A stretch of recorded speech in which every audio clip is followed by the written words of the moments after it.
brought to you by Nova शुद्ध घी। जब जब खाए दिल खुश हो जाए, सदियों का नोवा शुद्ध देसी घी, सपना स्वस्थ भारत का। I love घी घी घी घी घी घी।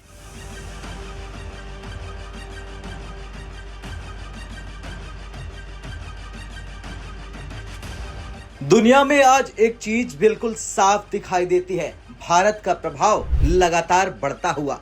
सिर्फ एशिया ही नहीं, पश्चिम एशिया, अफ्रीका, यूरोप और अब अमेरिकी नीति तक हर जगह भारत का बढ़ता वजन महसूस किया जा रहा। भारत की बढ़ती शक्ति सिर्फ सैन्य नहीं है, बल्कि ये कूटनीति, रक्षा, ऊर्जा, तकनीक और भू रणनीति सब में दिखती है। भारत जितना मजबूत होता जा रहा है, पूरे क्षेत्र की राजनीति उतनी ही तेजी से बदलती हुई दिखाई दे रही है और इस बदलाव की सबसे बड़ी झलक मिलती है आज की इस खबर में। पाकिस्तान और इजराइल के बीच बदलते रिश्तों की खबर। जी हां, आप सही सुन रहे हैं अपने कानों से। वही पाकिस्तान जिसने दशकों तक इजराइल को देश मानने से इनकार किया, आज उसी पाकिस्तान को इजराइल के साथ कोजीनेस बढ़ाते हुए देखा जा रहा है। ऐसे में सवाल है, could Pakistan Israel relation finally be changing? दरअसल इसे समझने के लिए हमें कई पॉइंट्स को खंगालना पड़ेगा। पहला पॉइंट क्या है वो समझ लीजिए, पाकिस्तान का दोहरा चेहरा। कि पाकिस्तान कहता है कि हम मुस्लिम वर्ल्ड के रहनुमा है और यहूदियों को वो गालियां देता है, यहूदियों को वो कुछ न कुछ बोलता रहता है, लेकिन अब इजराइल के पैरों में गिर चुका है। सालों से पाकिस्तान खुद को मुस्लिम दुनिया का चैंपियन पेश करता आया। हर मंच पर, हर भाषण में हम मुस्लिमों के रक्षक हैं, हम फिलिस्तीन के संरक्षक हैं, ये लाइन पाकिस्तान की पहचान बन चुकी है। आपको जरूर हंसी आ रही होगी, लेकिन अब वही पाकिस्तान इजराइल के साथ हाथ मिलाते, बातचीत करते और इंगेज होते हुए देखा जा रहा। ये बदलाव क्यों और कब शुरू हुआ, चलिए जानते हैं। दरअसल 4 से 6 नवंबर लंदन की जगह वर्ल्ड ट्रेड मार्केट नाम का बड़ा ग्लोबल इवेंट चल रहा था। 180 देश अपना अपना पवेलियन लगाते हैं, मिनिस्ट्रीज, एजेंसियां, एयरलाइंस सब शामिल होती है।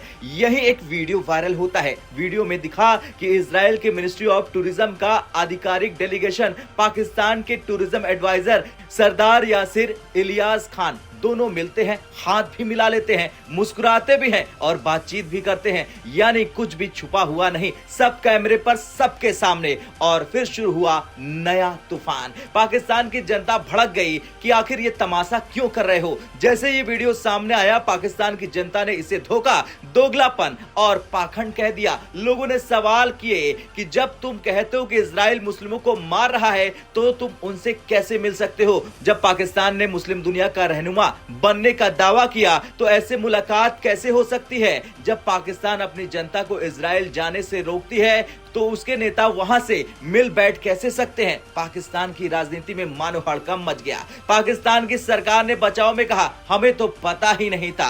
अब सोचिए, मीडिया में सवाल पूछे गए, जनता में गुस्सा था, तो पाकिस्तान की सरकार ने एक अजीब सा जवाब दिया, हमें पता ही नहीं था कि ये इजराइल का डेलीगेशन है। आप सोचिए, आप एक ग्लोबल इवेंट में बैठे हैं, आपसे लोग मिलने आते हैं, 1-1.5 मिनट बातचीत होती है और आपको पता ही नहीं चलता है कि सामने वाला कौन है। ये जनता को बेवकूफ बनाने वाली बात है। जैसे कोई छोटा बच्चा पकड़े जाने के बाद कहता है, मुझे तो लगा ये होमवर्क था या फिर नहीं।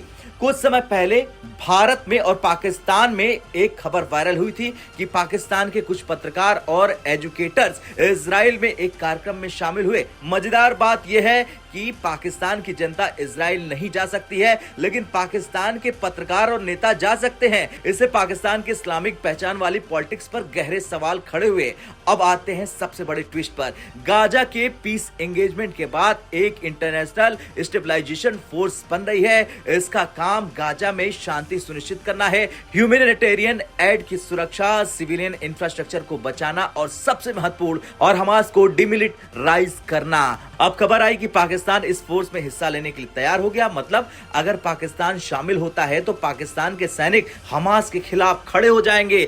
वही हमास जिसे पाकिस्तान ने सालों तक मुस्लिम ब्रदर कहा। यह खुले तौर पर पाकिस्तान की नीति में ऐतिहासिक यू टर्न होगा। राष्ट्रपति ट्रंप वेस्ट एशिया में एक नया संतुलन बना रहे हैं। उनका प्लान साफ है, इजराइल को अलग थलग न होने दे, मुस्लिम देशों में से कुछ को अपने ब्लॉक में शामिल करे, सऊदी और कतर जैसे देशों को धीरे धीरे इजराइल से जोड़ दे और पाकिस्तान को चीन और ईरान से दूर कर दे, पाकिस्तान को वेस्टर्न ब्लॉक में खींचे। और इसका एक और बड़ा कारण है, अमेरिका के निवेश पाकिस्तान में बढ़ने वाले हैं। पाकिस्तान भी जानता है कि अगर ट्रंप नाखुश हो गए तो फंडिंग बंद हो जाएगी और पाकिस्तान की टूटी अर्थव्यवस्था सिर्फ अमेरिका, IMF और खाड़ी देशों की मदद से ही चलती है। इसलिए पाकिस्तान धीरे धीरे चुपके चुपके इजराइल के दरवाजे पर खड़ा हो गया है।